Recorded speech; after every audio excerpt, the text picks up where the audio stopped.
Hi friends, আজকে দেখাবো pure কটনের মধ্যে round neck T shirt, back and front print. সামনেও প্রিন্ট থাকবে আর পেছনেও প্রিন্ট থাকবে। প্রিন্ট বলবো না, এগুলোকে বলা হয় পাপ প্রিন্ট, মানে কালার ফেড হয়ে যাওয়ার বা কাচার ওয়াশিংয়ের পর যে সেগুলো উঠে যাবে এরকম নয়। এগুলো হচ্ছে প্রত্যেকটাই আলাদা আলাদা কালারের আছে। সাইজ থাকছে ML XL, প্রপার সাইজ থাকছে।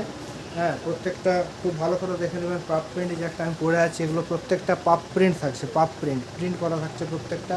প্রিন্টের মধ্যে এগুলো কাজ করা থাকছে। এগুলো উঠে যাওয়ার কোনো ওয়াশিংয়ের পরে সম্ভাবনা নেই। এটা হচ্ছে ফ্রন্ট লুক থাকছে ফ্রন্টে, আর এটা থাকছে ব্যাক লুক থাকছে। এটা থাকছে ব্যাকের মধ্যে, আর এটা হচ্ছে ফ্রন্ট। প্রত্যেকটা ডিজাইন আলাদা আলাদা থাকছে। যাদের দরকার খুব তাড়াতাড়ি যোগাযোগ করবেন। প্রত্যেকটা কালার দেখে দিচ্ছি, খুব মিষ্টি মিষ্টি কালার থাকছে। এগুলো রানিং প্রোডাক্ট প্রত্যেকটাই এবছর দুর্গাপূজার জন্য। এটা থাকছে হোয়াইটের মধ্যে, পিওর কটনের মধ্যে, পরে খুব আরাম হবে। আর এটা থাকছে ব্যাক হোয়াইটের, এটা থাকছে ব্যাক সাইডের পাপ প্রিন্ট থাকছে। এটা প্রত্যেকটা লুকগুলো খুব ভালো করে দেখে নেবেন।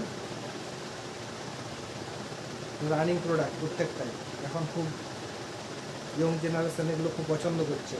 এটা একটা কালার থাকছে, আরেকটা কালার দেখিয়ে দিচ্ছি। মোস্ট ডিমান্ডিং কালার ব্ল্যাকের উপরে থাকছে। এগুলো সাইজ সব প্রপার সাইজ থাকছে, পিওর কটন থাকছে।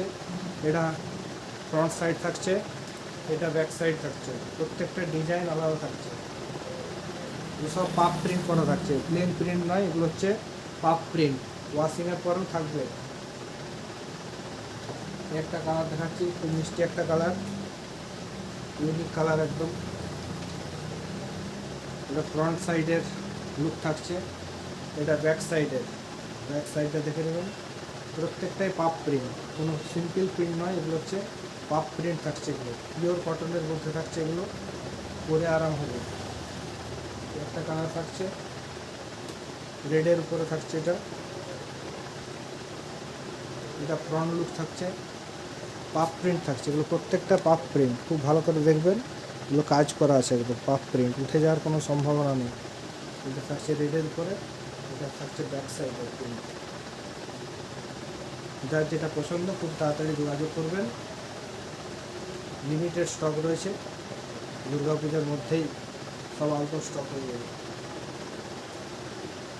Thank you.